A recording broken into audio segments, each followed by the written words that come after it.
దేవుని నామానికి మహిమ కలుగును గాక. దేవుడు మన ఎడల కృప చూపించి ఇలాగ కూడుకున్నటకు, యూత్ మీటింగ్లో కలుసుకున్నటకు మనకు అవకాశం ఇచ్చినాడు. దాన్ని జాగ్రత్తగా ఉపయోగించుకుందాం.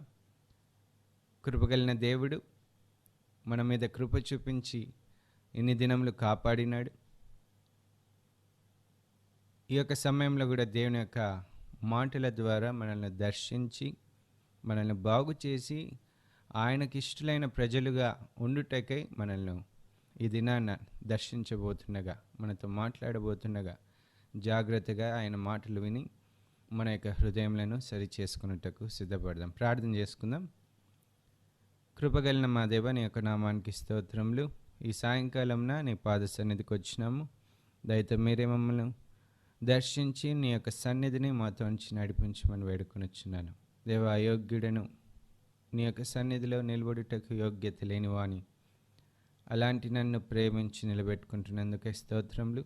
ఈ సమయంలో ప్రభా, నీ యొక్క వాక్కును మేము చూసుకొనబోతుండగా నీ సన్నిధిలో మేము కొద్దిసేపు పాటలతో నేను స్తుతించి ఆరాధించబోతుండగా మీరే మాతో ఉండి మమ్మల్ని నడిపించి మాకు ఆశీర్వాదకరంగా నీ మాటలు, ఈ పాటలు అన్నీ కూడా ఉండుటకు సహాయం చేసి నడిపించమని యేసునామమున అడిగి ప్రార్థిస్తున్నాను తండ్రి, ఆమేన్.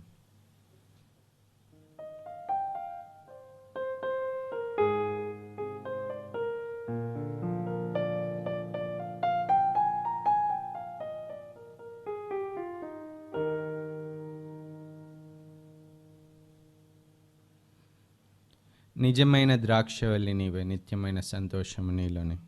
అందరికి వచ్చిన పాటనే కలిసి పాడుకుందాం.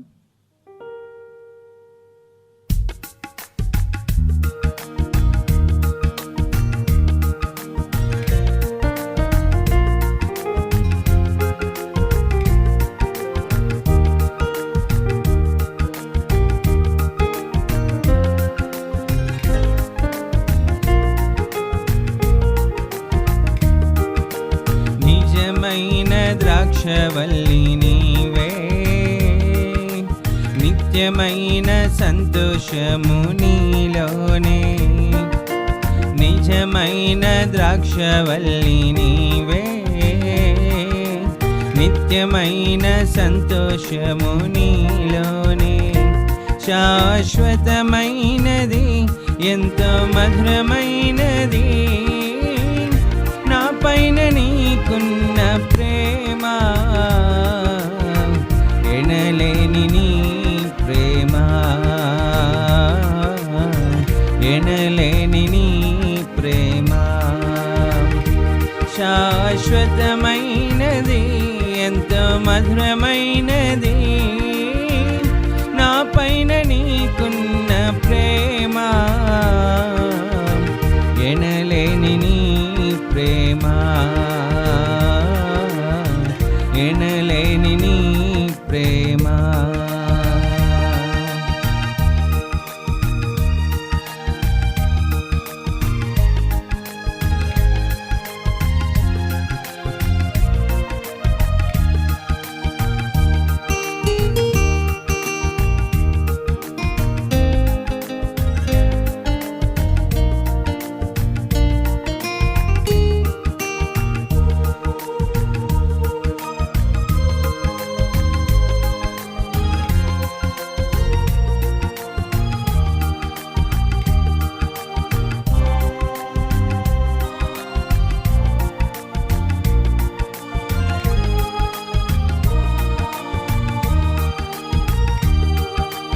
అతి కాంక్షణీయుడ దివ్యమైన నీ రూపులో జీవించుచున్నాను, నీ ప్రేమకు నే పత్రికగా. అతి కాంక్షణీయుడ దివ్యమైన నీ రూపులో జీవించుచున్నాను, నీ ప్రేమకునే పత్రికగా. శిథిలమయ్యుండగా నన్ను మీదు రక్తముతో కడిగి నీ పోలిక మార్చినావే నా యేసయ్యా. శిథిలమయ్యుండగా నన్ను నీదు రక్తముతో కడిగి నీ పోలికగా మార్చినావే నా యేసయ్యా. నిజమైన ద్రాక్షవల్లి నీవే, నిత్యమైన సంతోషము నీలోనే, శాశ్వతమైనది ఎంతో మధురమైనది నా పైన నీకున్న ప్రేమ, ఎనలేని నీ ప్రేమ, ఎనలేని నీ ప్రేమ.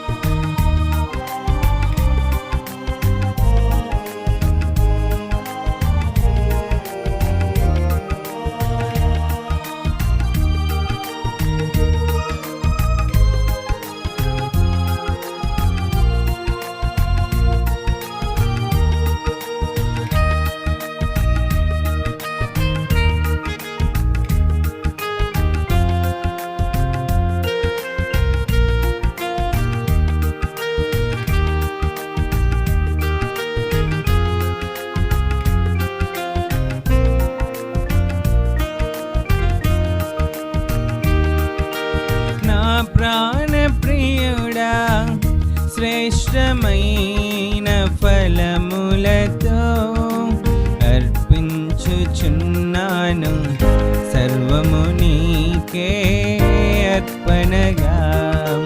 నా ప్రాణప్రియుడా, శ్రేష్టమైన ఫలములతో అర్పించుచున్నాను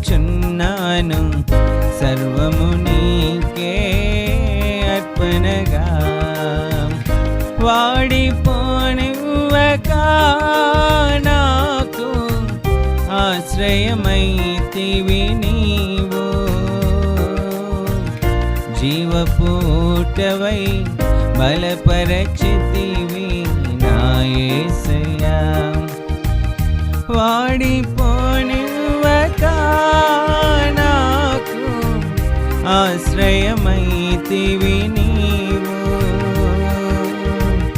జీవపూటవై బలపరచితివి నా యేసయ్యా. నిజమైన ద్రాక్షవల్లి నీవే, నిత్యమైన సంతోషము నీలోనే, శాశ్వతమైనది ఎంతో మధురమైనది నా పైన నీకున్న ప్రేమ, ఎనలేని నీ ప్రేమ, ఎనలేని నీ ప్రేమ. షాలేము రాజా, రమ్యమైన సియోనుకే నన్ను నడిపించుము నీ చిత్తమైన మార్గములో. షాలేము రాజా, రమ్యమైన సియోనుకే నన్ను నడిపించుము నీ చిత్తమైన మార్గములో. అలసిపోనివ్వక నన్ను నీదు ఆత్మతో నింపి, ఆదరణకర్తవై నన్ను చేర్చుము నీ రాజ్యములో. అలసిపోనివ్వక నన్ను నీదు ఆత్మతో నింపి, ఆదరణకర్తవై నన్ను చేర్చుము నీ రాజ్యములో. నిజమైన ద్రాక్షవల్లి నీవే,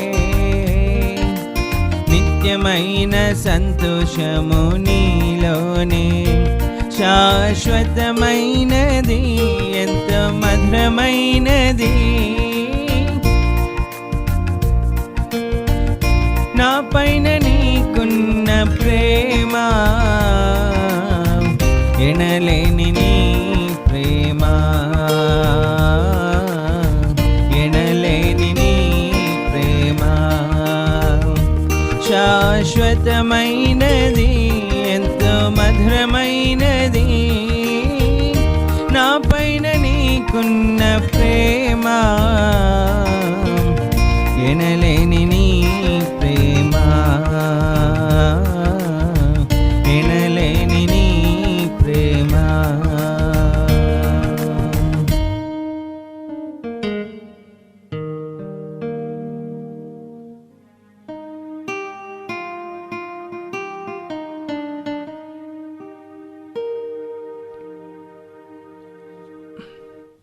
బందీనైపోయా నీలో మునిగి తేలేక అనే పాట పాడుకుందాం. అందరికి వచ్చిన పాటని కలిసి పాడుకుందాం.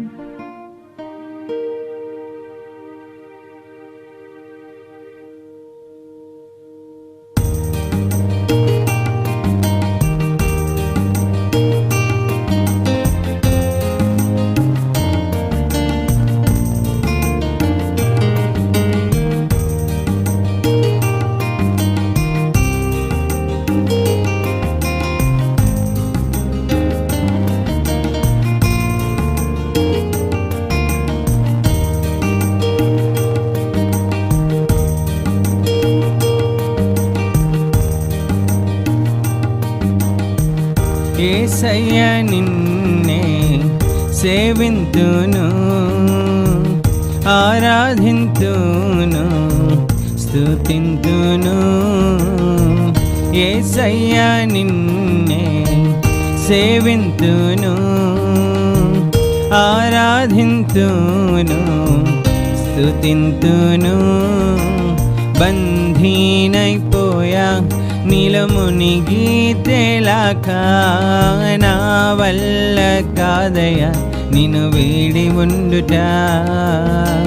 బంధీనైపోయా నీలో మునిగి తేలాక, నా వల్ల కాదయ్యా నిన్ను వీడి ఉండుట. యేసయ్యా యేసయ్యా యేసయ్యా యేసయ్యా యేసయ్యా యేసయ్యా యేసయ్యా యేసయ్యా.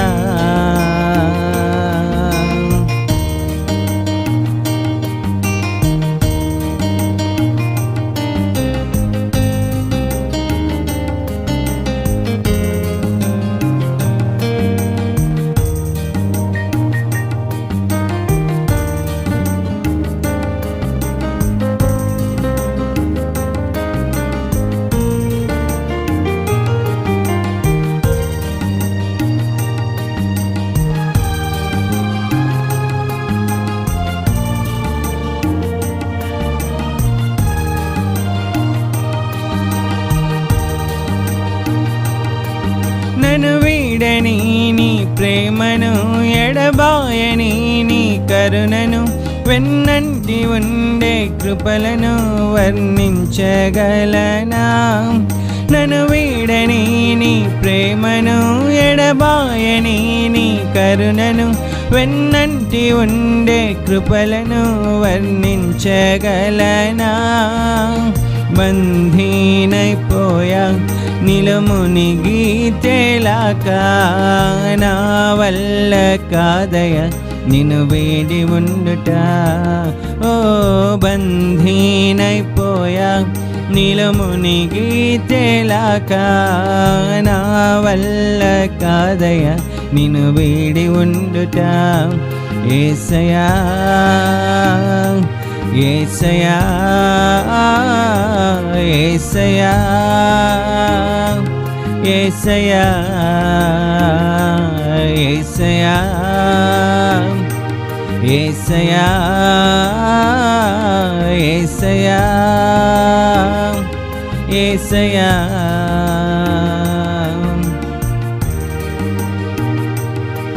నింపావు నీ అగ్నితో, నింపావు నీ శక్తితో, నింపావు జీవజలముతో, నిన్నే మహిమ పరతును. నింపావు నీ అగ్నితో, నింపావు నీ శక్తితో, నింపావు జీవజలముతో, నిన్నే మహిమ పరతును. బంధీనైపోయా నీలో మునిగి తేలాక, నా వల్ల కాదయ నిన్ను వీడి ఉండుట. ఓ బంధీనైపోయా నీలో మునిగి తేలాక, నా వల్ల కాదయ నిన్ను వీడి ఉండుట. యేసయ్యా యేసయ్యా యేసయ్యా యేసయ్యా యేసయ్యా యేసయ్యా యేసయ్యా యేసయ్యా.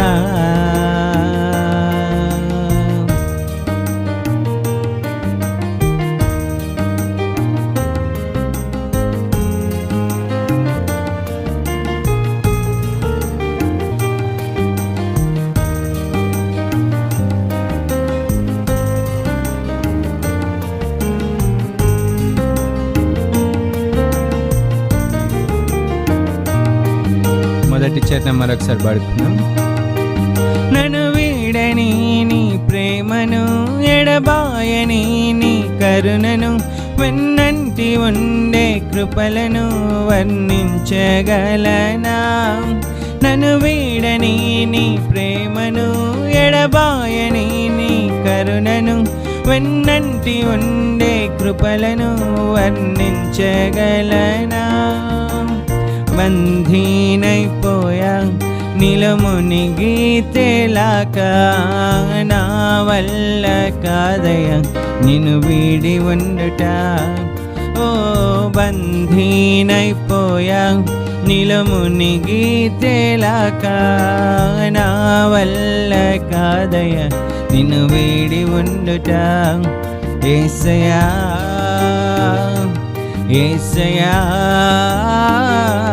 యేసయ్యా యేసయ్యా యేసయ్యా యేసయ్యా యేసయ్యా యేసయ్యా.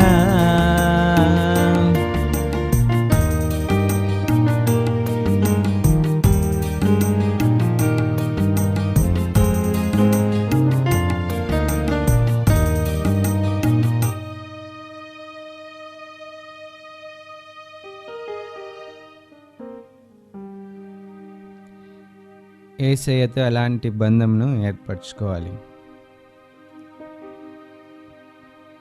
అలాంటి బంధంను ఏర్పరచుకున్నారా లేదా అనేది మీరు ఒక్కొక్కరే ప్రశ్నించుకున్నప్పుడు, ఒకవేళ ఏర్పరచుకోనకపోతే ఆ ప్రియునితో అలాంటి బంధంను ఏర్పరచుకోవాలి.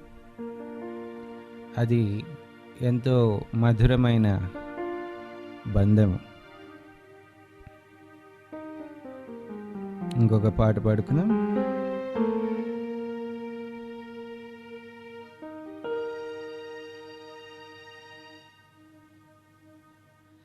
సర్వాంగ కవచము నీవే, ప్రాణాత్మ దేహము నీవే అనే పాట పాడుకుందాం.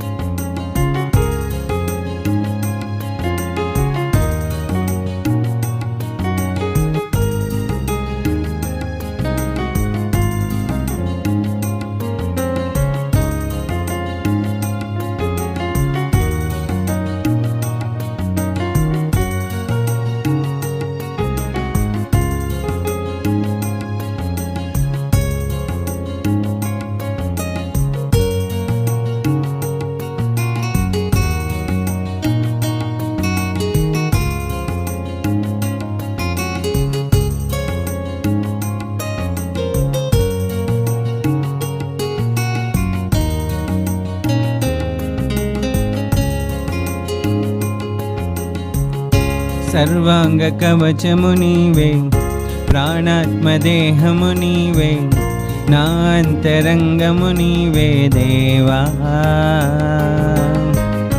సర్వాంగ కవచము నీవే, ప్రాణాత్మదేహము నీవే, నా అంతరంగము నీవే దేవా. నీ పోలికగా చేసి నీ జీవమును పోసి, నా పాపమును తీసి నా భారమును మోసావయ్యా. యేసయ్యా నా సర్వము నీవే నా యేసయ్యా. నా ప్రాణము నీవే నా యేసయ్యా. నా సర్వము నీవే నా యేసయ్యా. నా ప్రాణము నీవే నా యేసయ్యా.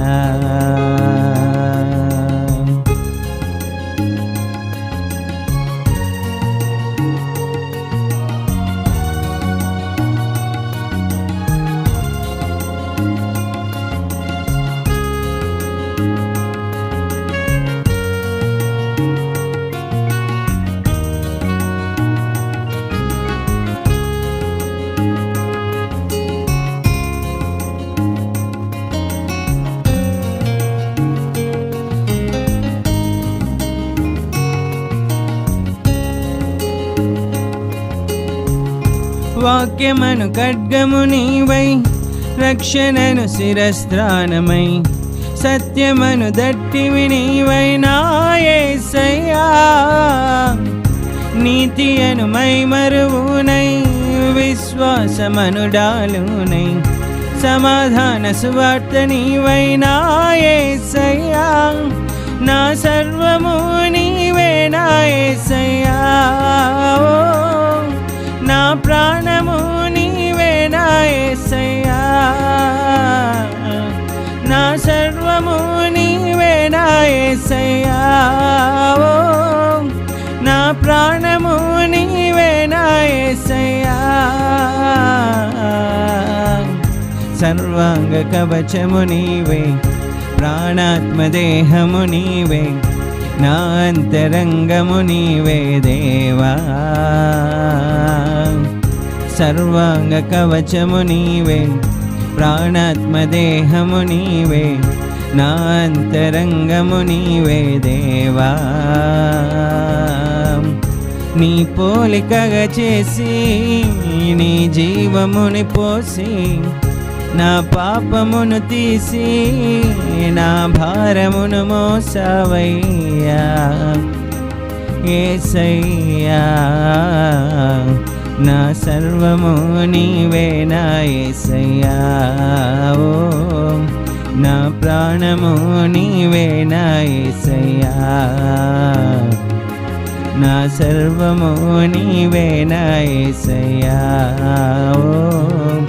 నా ప్రాణము నీవే నా యేసయ్యా.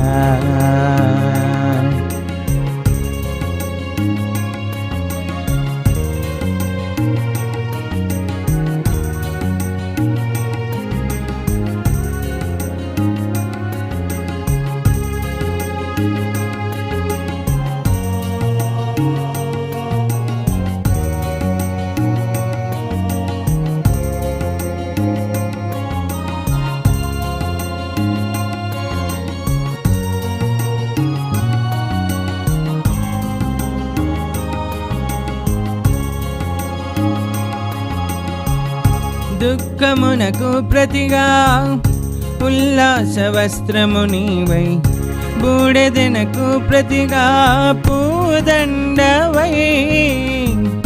దుఃఖమునకు ప్రతిగా ఆనంద తైలము నీవై, భారభరితమైన ఆత్మకు స్తుతి వస్త్రమై.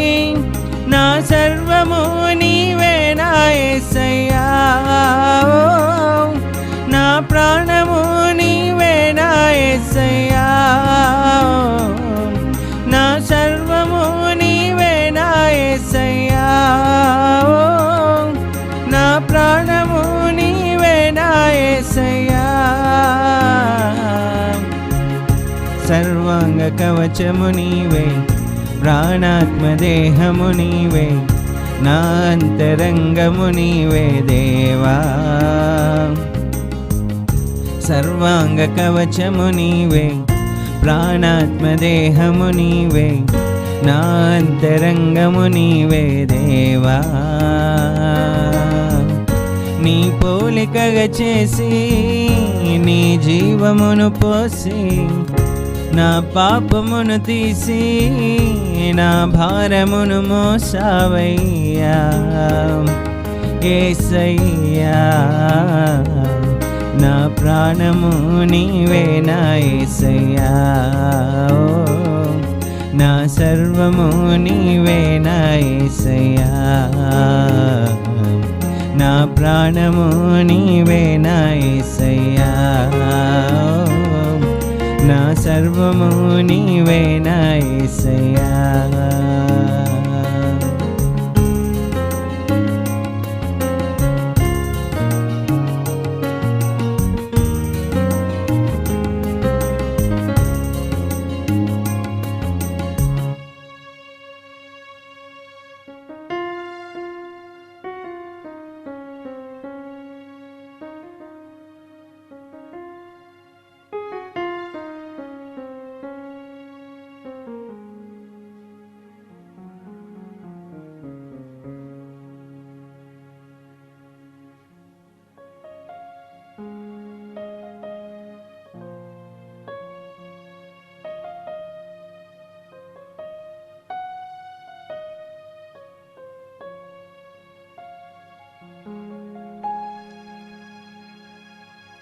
దేవుని యొక్క వాక్యం యొద్దకు వెళ్తున్నాము. ప్రార్థన చేసుకుందాం. దేవుని యొక్క ఆత్మతో నడిపింపబడి దేవుని యొక్క వాక్యం వినుటకు మనము మన యొక్క హృదయములను సిద్ధపరచుకుందాం. ప్రార్థన చేసుకుందాం. కృపగలిగిన మా దేవాని యొక్క నామానికి స్తుతులు స్తోత్రములు. ఇంతవరకు పాటల ద్వారా నేను స్తుతించి ఆరాధించుటకు మాకు ఇచ్చిన భాగ్యంను బట్టి నేను స్తుతిస్తున్నాం. ఈ సమయంలో నీ వాక్యం యొద్దకు వచ్చినాం. మీరే మమ్మల్ని దర్శించి మమ్మల్ని ముట్టి నీ యొక్క వాక్కు ద్వారా మాకు జ్ఞానము, తెలివి, వివేచన దయచేయమని వేడుకొనొచ్చు. నీవే మాతో మాట్లాడమని వేడుకొంచాడు. అయోగ్యుడనైన నన్ను ముట్టి నీ మాటలు మాత్రమే నాకు ఇవ్వమని వేడుకొనొచ్చు. యేసు నామమున అడిగి ప్రార్థిస్తున్నాను తండ్రి, ఆమేన్.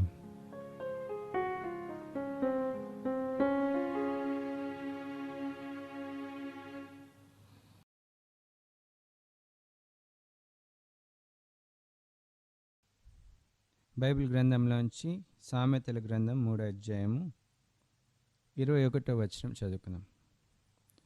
సామెతల గ్రంథము 3వ అధ్యాయము 21వ వచనం.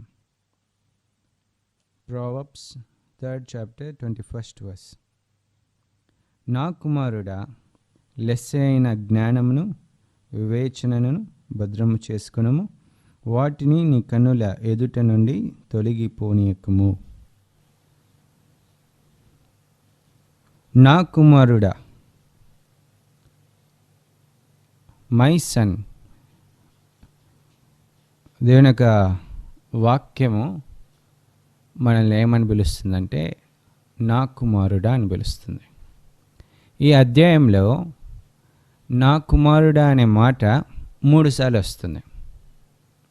3 సార్లు చూడండి. 3వ అధ్యాయము 1వ వచనం, నా కుమారుడా. 3వ అధ్యాయం 1వ వచనంలో నా కుమారుడా అని వాక్యం సంబోధిస్తుంది. 11వ వచనంలో కూడా అదే మాట ఉంది, నా కుమారుడా. 21వ వచనం, నా కుమారుడా. 3 సార్లు దేవుని యొక్క వాక్యము మనల్ని ఏం పిలుస్తుందంటే నా కుమారుడా అని పిలుస్తుంది. అది ఎవరైనా సరే, యవనస్తులైనా, పెద్దవారైనా, చిన్నవారైనా, దేవుని వాక్యం సెలుస్తుంది తన్ను ఎందరు అంగీకరిస్తారో వారందరూ కూడా ఆయనకు కుమారులుగా అవుతారంట. అయితే దేవుడు ఇక్కడ అంటున్నాడు నా కుమారుడా అంటున్నాడు. ఈ యొక్క సామెతలు యవనస్తులకి ఎంతో ప్రాముఖ్యమైన సామెతలు. ఎందుకంటే ఈ సామెతల ద్వారా మనం ఎలాగుండాలో, ఎలాగ నడుచుకోవాలో, ఎలాగ ఉండకూడదో మనకు అర్థమవుతుంటుంది, మనం నేర్చుకోవచ్చు. సరే, ఈ యొక్క అధ్యాయంలో దేవుని వాక్యము 3 సార్లు నా కుమారుడా అని పిలుస్తున్నది. దాని అర్థం ఏంటంటే మనల్ని దేవుడు అంతగా ప్రేమిస్తున్నాడని అర్థం. అంతగా మనల్ని ప్రేమిస్తున్నాడని అర్థం. ఒక తండ్రి ఒక కుమార్ని లేదా తన కుమార్ని, నాయన లేదా నా కుమారుడా, నా మాటను నేను చెప్పినట్టు చెయ్యి, నేను చెప్పినట్టు నడుచుకోను అంటే వెంటనే ఆ తండ్రి చూపించే ప్రేమను బట్టి సరే నాన్న అంటాడు, లేదా సరే తండ్రి నీవు చెప్పినట్టు నేను చేస్తాను అంటాడు. ఇక్కడ కూడా దేవుడు ఏమని పిలుస్తున్నాడు? నా కుమారుడా అని పిలుస్తున్నాడు. అంటే ఆయనను మనల్ని ప్రేమించి చెప్తున్నాడు కాబట్టి మనం కూడా వినాలి, విని దాని ప్రకారం చేయాలి. ఇక్కడ దేవుడు అంటున్నాడు, నా కుమారుడా లెస్సైన జ్ఞానమును వివేచనను భద్రము చేసుకొనుము. దేవుడు మనకు జ్ఞానమును వివేచనను భద్రం చేసుకోమంటున్నాడు. తండ్రి తన కుమారులకు ఎలాంటి సూచనలు ఇస్తాడో అలాగనే ఈ యొక్క పరలోకపు తండ్రి కూడా మనకు సూచనలు ఇస్తున్నాడు. ఏమి చేయాలో ఇందాక చెప్పినాను కదా, ఈ యొక్క సామెతలనే గ్రంథము మనకు ఎన్నో కార్యములు నేర్పించేది. ఇవి చేయకూడదు, ఇవి చేయొచ్చు, ఇలాగూ నడుచుకోవచ్చు, ఆ మార్గంలో నడుచుకోకూడదు, ఈ మార్గంలో నడుచుకోవచ్చు అని సూచించేది ఈ యొక్క సామెతల గ్రంథము. దేవుడు తండ్రిగా మనకున్నాడు, అందుని బట్టి దేవుని స్తుతిద్దాం. దేవునిని మనము మహిమపరచాలి. ఎందుకంటే దేవుని యొక్క వాక్యంలో మనం చూసినప్పుడు ఆయన మనకు కొన్నిసార్లు తండ్రిగా కనబడతాడు, కొన్నిసార్లు తల్లిగా కనబడతాడు. 2 పోర్షన్స్ని ఆయనే తీసుకుంటున్నాడు ఒక వ్యక్తి పట్ల. మనకు బైబిల్ వాక్యంలో తండ్రిగా కనబడతాడు కొన్నిసార్లు, కొన్నిసార్లు ఆయన తల్లిగా కనపడతాడు. ఇదే సామెతల గ్రంథంలో చాలాసార్లు నా కుమారుడా అని దేవుడు సంబోధించినాడు. ఆయన అంటున్నాడు, దేవుని యొక్క వాక్యం ఏం సెలవుస్తుందంటే 2 కొరింథీయులకు రాసిన 2వ పత్రిక 6వ అధ్యాయము, కొరింథీయులకు రాసిన 2వ పత్రిక 6వ అధ్యాయము 18వ వచనం, 16 నుంచి 18 కలిసి ఉన్నాయి తెలుగులో. ఇంగ్లీష్లో అయితే 18th వర్స్ సపరేట్గా ఉంది.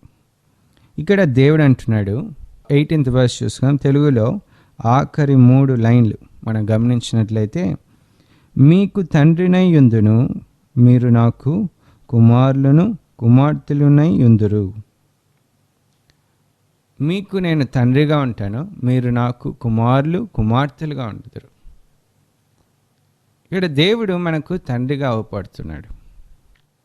కీర్తనల గ్రంథం 103వ కీర్తన 13వ వచనం చదువుకుందాం ఒకసారి. 103వ కీర్తన 13వ వచనం. తండ్రి తన కుమారుని ఎడల జాలిపడునట్లు యెహోవా తన యందు భయభక్తులు గల వారి ఎడల జాలిపడును. తండ్రి తన కుమారుల ఎడల జాలిపడినట్లు ఆయనకు భయభక్తులు గల వారి ఎడల జాలిపడును. అంటే ఇక్కడ తండ్రి యొక్క పోర్షన్ కనబడుతుంది. దేవుడు తండ్రి అయి ఉన్నాడు, మనము కుమారులై ఉన్నాం. ఇది తండ్రి పోర్షన్. నాకు చదువుకున్న విధంగా కొరింథీయులకు రాసిన పత్రికలో, మీకు తండ్రిగా ఉంటాను, మీరు నాకు కుమారులు కుమార్తెలుగా ఉంటారు. ఇక్కడ అంటున్నాడు, తండ్రి జాలిపడినట్లుగా నేను మీ ఎడల జాలిపడతాను. ఇది తండ్రి యొక్క పోర్షన్. ఇప్పుడు అదే దేవుడైన యెహోవా మనకు తల్లిగా ఎలా కనపడుతున్నట్టు చూద్దాం. యెషయా గ్రంథము 46వ అధ్యాయము 3-4 వచనంలో చదువుకుందాం. యెషయా గ్రంథం 46 అధ్యాయము 3-4 వచనములు. యాకోబు ఇంటి వారులారా, ఇశ్రాయేలు ఇంటి వారిలో శేషించిన వారులారా, గర్భమున పుట్టినది మొదలుకొని నా చేత భరించబడిన వారులారా, తల్లి ఒడిలో కూర్చుండినది మొదలుకొని నేను చంక పెట్టుకున్న వారులారా, నా మాట ఆలకించుడి. ముదిమ వచ్చే వరకు నిన్ను ఎత్తుకొని వాడను నేనే, తల వెంట్రుకలు నెరయి వరకు నిన్ను ఎత్తుకొని వాడను నేనే. చూడండి, ఇక్కడ తల్లి పోషణ కనిపిస్తుంది. దేవుడు తల్లిగా ఎలాగూ తన కుమారుల పట్ల నడుచుకుంటున్నాడో ఇక్కడ చెప్పబడుతుంది. గర్భమున పుట్టినది మొదలుకొని నా చేత భరించబడిన వారులారా. ఆ ప్రసవ వేదన, ఆ భరించడము ఎవరు చేస్తారు? తల్లే కదా గర్భంలో ఉన్నప్పుడు మోసేది, భరించేది. ఇప్పుడు దేవుడు అంటున్నాడు, గర్భమున పుట్టినది మొదలుకొని నా చేత భరించబడిన వారులారా, తల్లి ఒడిలో కూర్చున్నది మొదలుకొని నేను చంక పెట్టుకొనిన వారులారా. తల్లి ఎలాగూ తన ఒడిలో ఒక బిడ్డను పెట్టుకుంటుందో, ఎలాగూ చంకలో మోస్తుందో, అలాగూ నా యొక్క చంకలో ఉన్నారు అని దేవుడు ఇక్కడ తల్లి పోషణ కూడా చూపిస్తున్నాడు. ఇదే యెషయా గ్రంథంలో 49 అధ్యాయము 15వ వచనం చదువుకుందాం. యెషయా గ్రంథము 49 అధ్యాయం 15వ వచనం. స్త్రీ తన గర్భమున పుట్టిన బిడ్డను కరుణింపకుండా తన చంటి పిల్లను మరచునా, వారైన మరుచుదురు గాని నేను నిన్ను మరువను. స్త్రీ ఎలాగూ మరువదో నేను నిన్ను మరువను అంటే ఇక్కడ తల్లి యొక్క పోషణని దేవుడు చూపిస్తుంది. తల్లి ఎలాగూ తన బిడ్డను మరువకుండా ఎంత జాగ్రత్తగా కాపాడుకుంటుందో నేను కూడా మరువను. ఒకవేళ వాళ్ళు మర్చినా, ఈ లోకానుసారమైన తల్లిదండ్రులు లేదా తల్లి మరచిన చంటి బిడ్డను, కనిన బిడ్డను, గర్భమున పుట్టిన బిడ్డను మరచినా నేను నిన్ను మరువను. చూడండి ఎలాంటి ప్రేమ కలిగిన దేవుడు. అలాంటి దేవుడు మనతో అంటున్నాడు, నా కుమారుడా, లెస్సైన జ్ఞానమును వివేచనను జాగ్రత్తగా కాపాడుకోవాలంట. ఏముంది? జ్ఞానమును వివేచనను భద్రము చేసుకోవాలి. ఇంగ్లీష్లో ఈ మాటకి ఏమని రాయబడుతుందంటే, నా కుమారుడా, లెస్సైన ఆ జ్ఞానమును వివేచనను భద్రము చేసుకున్నాము. ఆ జ్ఞానము, ఆ వివేచన ఏమని రాయబడుతుందంటే ఇంగ్లీష్లో, my son, let them not depart from దైన్ ice. Let them not depart from దైన్ ice. Let them అంటే ఆ జ్ఞానము, ఆ తెలివి. ఏంటి ఆ జ్ఞానము, ఆ తెలివి అనేది పైన వచనములలో మనకు కనిపిస్తుంది. చూద్దాం, 19-20 వచనంలో చూసుకుందాం. జ్ఞానం వలన యెహోవా భూమిని స్థాపించెను, వివేచన వలన ఆయన ఆకాశ విశాలమును స్థిరపరచెను. ఆయన తెలివి వలన అగాధ జలములు ప్రవహించుచున్నవి, మేఘముల నుండి మంచు బిందువులు కురియుచున్నవి. ఇక్కడ 3 కార్యములు చూపిస్తున్నాడు దేవుడు. జ్ఞానము వలన, ఏ జ్ఞానము? ఇంగ్లీష్లో ఏం రాయబడింది? By his wisdom. దేవుని యొక్క జ్ఞానం వలన భూమిని స్థాపించినాడు. దేవుని యొక్క వివేచన వలన ఆకాశంను విశాలపరిచి ఆకాశ విశాలమును స్థిరపరిచినాడు. ఆయన యొక్క తెలివి వలన అగాధ జలములను ప్రవహింపజేసినాడు. అలాంటి దేవుడు. కాబట్టి మనకు కావలసిన జ్ఞానము, వివేచన ఏంటి? ఆ జ్ఞానము, ఆ వివేచన ఏంటి? దేవుని వద్ద నుంచి వచ్చే జ్ఞానము, దేవుని వద్ద నుంచి వచ్చే వివేచన, దేవుని వద్ద నుంచి వచ్చే తెలివి, వీటిని భద్రం చేసుకోవాలి. ఇక్కడ మనం చదువుకున్న మాటల్లో 19-20 వచనములలో భూమిని స్థాపించడము, ఇంకా ఆకాశ విశాలములను స్థిరపరచడము, అగాధ జలములు ప్రవహించినట్లుగా చేయడము, మేఘముల నుండి మంచు బిందులు కురియునట్లుగా చేయడము, ఇవన్నీ బేసిక్ థింగ్స్.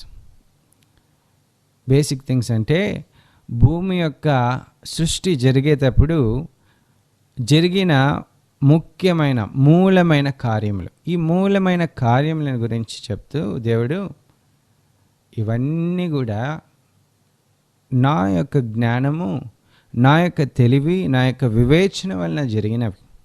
ఈ దినాల్లో యవనస్తుల్లో దేవుని యొక్క జ్ఞానం లేదు, లోక జ్ఞానం ఎక్కువ ఉంది. దేవుని యొక్క తెలివి లేదు, దేవుని యొక్క ఆత్మ చేత వివేచింప శక్తి లేదు.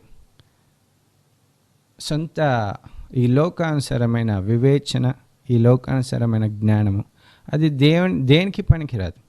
దేవుని వాక్యం సెలుస్తుంది, పైనుంచి వచ్చే జ్ఞానము మొదట పవిత్రమైనదంట.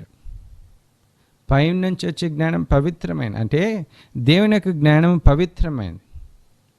పైనుండి రాని జ్ఞానము అది దయ్యముల జ్ఞానం అంట.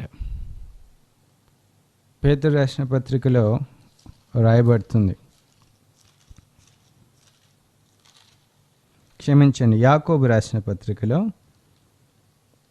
రాయబడుతుంది. మీలో చదువుకుందాం, 3వ అధ్యాయము 13వ వచనం. మీలో జ్ఞాన వివేకములు గలవాడెవడు?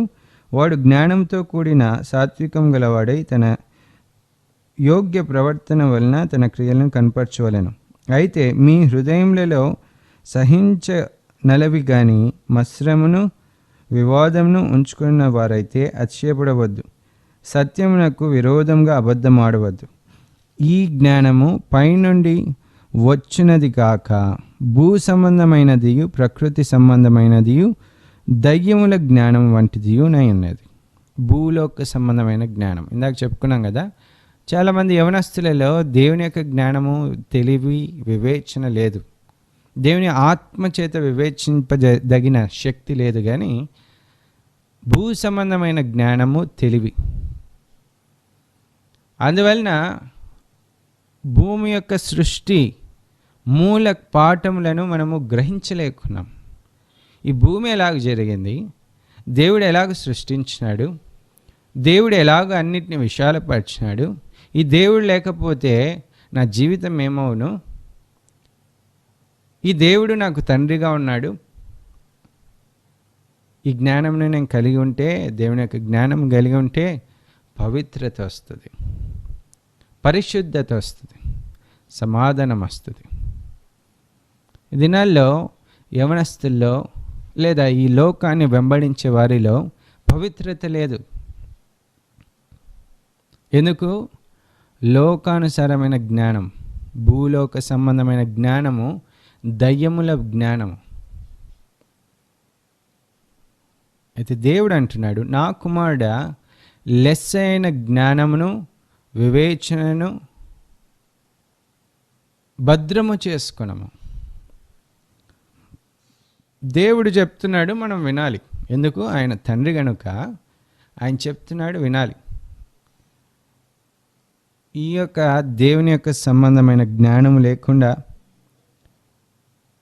ఆయన యొక్క వివేచనతో, ఆయన యొక్క ఆత్మ వలన వివేచింప శక్తి లేకపోతే, తెలివి లేకపోతే మనం దేనికి పనికిరాం. అవి మనల్ని పరలోక రాజ్యానికి తీసుకొని పోవు. సరే, ఇక్కడ దేవుడు అంటున్నాడు, నా కుమారుడా, ఆ జ్ఞానము, ఆ వివేచన భద్రం చేసుకోను. ఎందుకంటే కారణం ఏంటి? ఎందుకు భద్రం చేసుకోమంటున్నాడు? అసలు ఎందుకు ఆ జ్ఞానము? ఒక తండ్రి తన కుమారుని ఎలాగ చూడాలనుకుంటాడంటే, ఒక జెంటిల్మ్యాన్గా, మంచి ప్రవర్తన కలిగిన వ్యక్తిగా, నడుచుకోవాలని ఈ లోకంలో ఆశపడతాడు. ఒకవేళ ఒక తండ్రి కలిగిన ఒక కుమారుడు చింపిరి జుట్టేసుకొని సరైన ఆ డ్రెస్ లేక పిచ్చి పిచ్చిగా తిరుగుతుంటే ఆయన సంతోషపడగలడా? ఆనందించగలడా తన కుమారుని చూచి? లేడు. తన కుమారుని ఎప్పుడు కూడా ఎలాంటి నడకని నేర్పించాలనుకుంటాడంటే ఒక మంచి ప్రవర్తన కలిగిన యవనస్తునిగా వీడుండాలి. నా కుమారుడు జెంటిల్మ్యాన్గా ఉండాలి. మన పరలోకపు తండ్రి కూడా అదే కోరుకుంటున్నాడు. అందుకే జ్ఞానంను భద్రం చేసుకోమంటున్నాడు. జ్ఞానంను వివేచనను భద్రం చేసుకోమంటున్నాడు. చూద్దాము సామెతల గ్రంథము 2వ అధ్యాయము 9వ వచనం. సామెతల గ్రంథము 2వ అధ్యాయము 9వ వచనం చదువుకుందాం. అప్పుడు నీతి న్యాయములను యథార్థతను ప్రతి సన్మార్గమును నీవు తెలుసుకొందువు. ఈ జ్ఞానమును వివేచనను భద్రం చేసుకుంటే, దేవుని యొక్క జ్ఞానము వివేచనను భద్రం చేసుకుంటే ఏమవుతుందంట? అప్పుడు నీతి న్యాయములను, నీతిని న్యాయమును యథార్థతను ప్రతి సన్మార్గమును నీవు తెలుసుకుందాం. ఇదే కదా ఒక జెంటిల్మ్యాన్కి ఉండవలసిన లక్షణాలు. నీతి ఏంటి? న్యాయంగా ఎలాగ నడుచుకోవాలి, యథార్థంగా ఎలాగ జీవించాలి, ప్రతి సన్మార్గం ఎలాగూ మంచి మార్గంలో నడుచుకోవాలి అనేది తెలుసుకునేవాడే జెంటిల్మెన్. అలాంటి వాటిని నేర్పించాలనే దేవుడు, మన పరలోకపు తండ్రి అయిన ఆ దేవుడు జ్ఞానంను వివేచనను భద్రం చేసుకున్నామంటున్నాడు. ఈ దినాన నువ్వు ప్రశ్నించుకోవాల్సింది ఏంటంటే, నీవు ఎంతవరకు దేవుని యొక్క జ్ఞానంను భద్రం చేసుకున్నావు? దేవుని యొక్క జ్ఞానంను భద్రం చేసుకుంటున్నావు. దేవుని వాక్యం ఎంతో నీకు ఇవ్వబడుతుంది కదా. నువ్వు చిన్నప్పటి నుంచి సండే స్కూల్ వెళ్ళిన వ్యక్తివే కదా. అనేక యూత్ మీటింగ్ సర్వీసెస్ అటెండ్ అయినావు కదా. అనేకమైన చర్చ్ సర్వీసెస్ అటెండ్ అయినావు కదా. వాక్యం నువ్వు విన్నావు కదా. ఒక్క వాక్యం కూడా పోలేదా? ఆ జ్ఞానం నువ్వు భద్రం చేసుకున్నావా? తెలివిని భద్రం చేసుకున్నావా? వివేచింపగలిగిన ఆత్మను నువ్వు సంపాదించుకొని భద్రం చేసుకున్నావా? అలాంటి వాడు కాకపోతే నువ్వు భద్రం చేసుకోలేదే అనుకో, అప్పుడు నీవు ఎలాంటి వాడు అంటే మూర్ఖుడవు. నీవు సత్ప్రవర్తన కలిగిన వాడవు కాదు, మూర్ఖుడవు. ఈ దినాల్లో దేవుని యొక్క జ్ఞానంను భద్రం చేసుకున్నాక అనేక మంది యవనస్తులు సన్మార్గం అనేది తెలియకుండా వారి ఇష్టం వచ్చినట్టు జీవిస్తున్నారు. ఎందుకంటే వారికి జ్ఞానం తెలీదు. దేవుని యొక్క జ్ఞానం ఏంటి తెలియదు. అందుకే పరలోకపు తండ్రి ఏమంటున్నాడు? నా కుమారుడా, లెస్సైన జ్ఞానమును వివేచనను భద్రం చేసుకును. ఇంకేమంటున్నాడు? వాటిని నీ కన్నుల ఎదుట నుండి తొలగిపోనీయకుము. Don't lose them. వాటిని నీ కన్నుల ఎదుట నుంచి తొలగిపోనీయకుము. అంత జాగ్రత్తగా చూసుకోవాలి.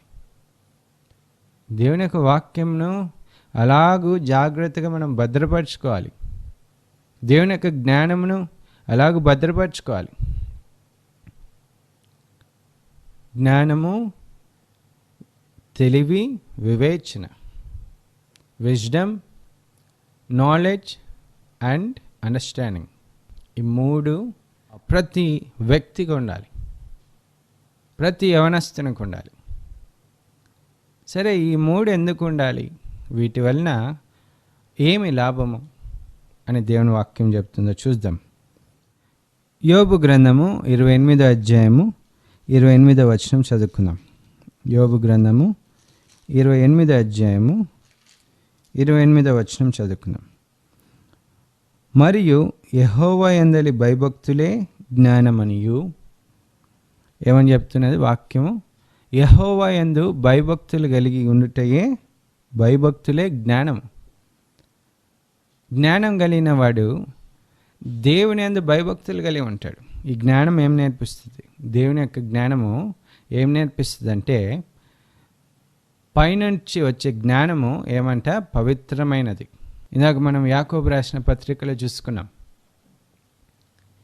ఇక్కడ దేవుని మాటలు ఏం చెప్తున్నాయంటే, యెహోవా యందలి భయభక్తులే జ్ఞానమనియు. ఈ జ్ఞానము ఏం నేర్పిస్తుంది? యెహోవా యందు భయభక్తులు కలిగి ఉన్నట్టే నేర్పిస్తుంది. ఈ యొక్క జ్ఞానము మనకెంత అవసరము. అందుకే జ్ఞానమును మనం మర్చిపోకూడదంట. జ్ఞానమును మనము మర్చిపోకూడదు. సామెతల గ్రంథంలో 4వ అధ్యాయము 6వ వచనం చదువుకుందాం. సామెతల గ్రంథము 4వ అధ్యాయము 6వ వచనం చదువుకుందాం. యోబు గ్రంథంలో ఉన్న మాటను అలాగనే జాగ్రత్తగా అలాగనే ఉంచుకోండి. సామెతల గ్రంథము 4వ అధ్యాయము 6వ వచనం. జ్ఞానమును విడువక ఉండిన ఎడల అది నిన్ను కాపాడును. నువ్వు జ్ఞానమును విడిచిపెట్టక ఉంటే అది నిన్ను కాపాడుతుంది. జ్ఞానం నిన్ను కాపాడుతుందంట. దేవుని యొక్క జ్ఞానము నిన్ను కాపాడుతుంది. అందుకే వాక్యం సెలుస్తుంది, ఆయన తన వాక్కును పంపి వారిని బాగు చేయను, వారు పడిన గుంటలలో నుండి వారిని పైకి లేపుతుంది, కాపాడుతుంది. జ్ఞానం నిన్ను కాపాడుతుంది. దేవుని యొక్క వాక్యంను నువ్వు వింటున్నప్పుడు జాగ్రత్తగా దేవుని యొక్క జ్ఞానంను సంపాదించుకొని దాన్ని భద్రం చేసుకోవాలి. వాటిని నీ కన్నుల ఎదుటి నుంచి తొలగనీయకుమని దేవుని వాక్యము సెలవిస్తుంది. దేవుడు చెప్తున్నాడు, తన కుమారులకు దేవుడు చెప్తున్నాడు. కాబట్టి జ్ఞానము విడువక ఉండిన యెడల అది నిన్ను కాపాడును. ఈ యొక్క జ్ఞానం ఏం నేర్పిస్తుంది? దేవుని యందలి భయభక్తులు నేర్పిస్తుంది, పవిత్రత నేర్పిస్తుంది, పరిశుద్ధత నేర్పిస్తుంది. తర్వాత వివేచన, అండర్స్టాండింగ్. యోబు గ్రంథము 28వ అధ్యాయము 28వ వచనం చదువుకుంటున్నాం. మొదటి భాగం చదివేసినాం, రెండో భాగం చదువుకున్నాం. దుష్టత్వము విడుచుటయే వివేకమనియు ఆయన నరులకు సెలవిచ్చెను. వివేకము, వివేచించే వాళ్ళు, దేవుని యొక్క ఆత్మచేత వివేచించే వాళ్ళు ఏం చేస్తారంటే దుష్టత్వమును విడిచిపెడతారు. దుష్టత్వమును, దేవుని యొక్క ఆత్మచేత వివేచించే వాళ్ళు దుష్టత్వమును విడిచిపెడతారు, పాపమును విడిచిపెడతారు. అందుకే దేవుడు వాటిని భద్రం చేసుకోమంటున్నాడు. వివేచనను భద్రం చేసుకో. కారణం ఏంటి? దుష్టత్వమును విడిచిపెట్టి పరిశుద్ధతను పొందుకున్నట్టుకై నీవు సిద్ధపడతావు. అందుకే దేవుడు అంటున్నాడు, వివేకమును కొనాలి, వివేచనను కొనాలంట. సామెతల గ్రంథం 4వ అధ్యాయము 7వ వచనం చదువుకుందాం. జ్ఞానమును సంపాదించుకొనుటయే జ్ఞానమునకు ముఖ్యాంశము. రెండవ భాగము చదువుతున్నాను, జాగ్రత్త చదవండి. నీ సంపాదన అంతయు ఇచ్చి బుద్ధి సంపాదించుకొనము. ఏం చేయాలంట? నీ సంపాదన అంతటిని ఇచ్చి బుద్ధిని సంపాదించుకోవాలి, వివేచనను సంపాదించుకోవాలి. ఎంత శ్రేష్టమైనది వివేచన!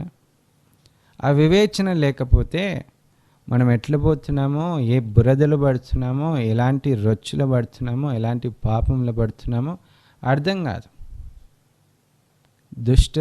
ఎలాంటి దుష్టత్వంలో పడుతున్నామో అర్థం కాదు. కాబట్టి దేవుడు ఏమంటున్నాడు? వాటిని భద్రము చేసుకో. తెలివి మూడోది ఏంది? మూడోది మనము ఏం చూసుకున్నాం? సామెతల గ్రంథం 3వ అధ్యాయము 20వ వచనంలో ఏం చూసుకున్నాం? తెలివి. ఈ తెలివి మనల్ని ఏం చేస్తుందంట? శక్తిమంతుడిగా చేస్తుందంట. సామెతల గ్రంథంలో 24వ అధ్యాయము 5వ వచనం చదువుకుందాం. సామెతల గ్రంథము 24వ అధ్యాయము 5వ వచనం. జ్ఞానం గలవాడు బలవంతుడుగా నుండును, తెలివి గలవాడు శక్తిమంతుడుగా నుండును. ఏంటంట? తెలివి గలవాడు శక్తిమంతుడుగా ఉంటాడంట. ఈ యొక్క తెలివి వలన మనము శక్తిని పొందుకుంటాం. జ్ఞానం వలన దేవుని యందలి భయభక్తులు పొందుకుంటాం. వివేచన వలన దుష్టత్వం నుంచి దూరపరచబడతాము, లేదా దుష్టత్వం నుండి దూరంగా పారిపోతాము. తెలివి వలన శక్తిమంతులుగా ఉంటాం. ఈ మూడు మనకు కావాల్సినటివి. వీటిని భద్రం చేసుకోవాలి. అందుకే దేవుని వాక్యం ఏం సెలవుస్తుందంటే, సామెతల గ్రంథం 8వ అధ్యాయము 10వ వచనం చదువుకుందాం. సామెతల గ్రంథము 8వ అధ్యాయము 10వ వచనం. వెండికి ఆశపడక నా ఉపదేశమును అంగీకరించుడి, మేలిమి బంగారము నాశింపక తెలివి నొందుడి. మేలిమి బంగారమును ఆశింపక తెలివిని నొందుడి. ఏమని చేయాలంటే మేలిమి బంగారు కంటే తెలివిని సంపాదించుకోవాలి. ఇంగ్లీష్లో ఏమని రాయబడుతుందంటే, ఎంతో బాగా దేవుని యొక్క వాక్యం ఇంగ్లీష్లో రాయబడుతుంది, ఎంతో బ్యూటిఫుల్గా వస్తుంది. ఏముందంటే, receive knowledge rather than choice gold. Receive knowledge rather than. బంగారు, మంచి మేలిమి బంగారు కంటే జ్ఞానంను సంపాదించుకొని ఉంది దేవుని యొక్క వాక్యంలో. చూడండి, ఇలాంటి వాటిని సంపాదించుకోనము, ఇలాంటి వాటిని భద్రం చేసుకొనము. అప్పుడు నీవు దేవుని యందలి భయభక్తులు కలిగి ఉంటావు, దుష్టత్వమును త్రోసివేస్తావు, తర్వాత తెలివితో శక్తిని సంపాదించుకుంటావు. అలాంటి కృపను దేవుడు మనకు అనుగ్రహించాలని ఇది నాన్న ఈ మాటలు ఇస్తున్నాడు. నా కుమారుడా, లెస్స అయిన జ్ఞానమును, తెలివి, వివేచనను భద్రము చేసుకును. నా కుమారుడా, లెస్స అయిన జ్ఞానమును, వివేచనను భద్రము చేసుకును. వాటిని నీ కన్నుల ఎదుట నుండి తొలగనీయకుము. Don't lose them. ఇది నాన్న ఈ 3 కార్యములు మనము జాగ్రత్తగా భద్రం చేసుకోవాలి. దేవుడు అట్టి కృపను మనకు అనుగ్రహించునుగాక. ప్రార్థన చేసుకుందాం. కృపగలిగిన మా దేవాని యొక్క నామానికి స్తోత్రములు. ఈ సాయంకాలంలో మాకు ఇచ్చిన మాటలను జ్ఞాపకం చేసుకుంటూ 3 కార్యములను మాకు చూపిస్తున్నారు. 21వ వచనంలో జ్ఞానమును, వివేచనను భద్రం చేసుకోమని చెప్తున్నారు. అలాగనే అదే సామెతల గ్రంథంలో తెలివిని సంపాదించుకోనమని చెప్తున్నారు. అంటే ఈ 3 మేమెంతో భద్రం చేసుకోవాల్సిన కార్యములు. నా జీవితంలో ఇవి ఒకవేళ లేకపోతే నా యొక్క కన్నులను తెరచి, నా మనోనేత్రంను తెరచి, ఇవి ఉన్నాయో లేదో పరీక్షించుకొని వాటిని సంపాదించుకునేటకు నా కృపను అనుగ్రహించండి. ఎంతమందికి ఈ 3 కార్యములు లేవో వారు సంపాదించుకునేటకు సహాయం చేయండి. అప్పుడే వారు సన్మార్గంలో నడుస్తారు. అప్పుడే వారు జెంటిల్మెన్గా ఉంటారు, సత్ప్రవర్తన కలిగిన వ్యక్తులుగా ఉంటారు. లేదంటే మాకు విలువ లేదు ప్రభా, విలువ లేదు. నీ కుమారులుగా మేము పిలువబడాలంటే వీటిని మేము పొందుకోవాలి. నీవే సహాయం చేసి నడిపించమని, ఈ వాక్యమును మనుషుల హృదయంలో ముద్రించమని, నీ కార్యములను వారి జీవితంలో జరిగించమని వేడుకొనొచ్చు. యేసు అతి పరిశుద్ధ నామములో అడిగి ప్రార్థిస్తున్నాను తండ్రి, ఆమెన్. మన ప్రభు అయిన యేసుక్రీస్తు కృపయు, మన తండ్రి అయిన దేవుని యొక్క ప్రేమయు, పరిశుద్ధాత్మని యొక్క సహవాసం మనతో ఉండి జ్ఞానమును, వివేచనను, తెలివిని మనకు అనుగ్రహించి వాటిని జాగ్రత్తగా భద్రం చేసుకున్నట్టకై దేవుడు మనకు కృపను అనుగ్రహించి నడిపించునుగాక. ఆమెన్.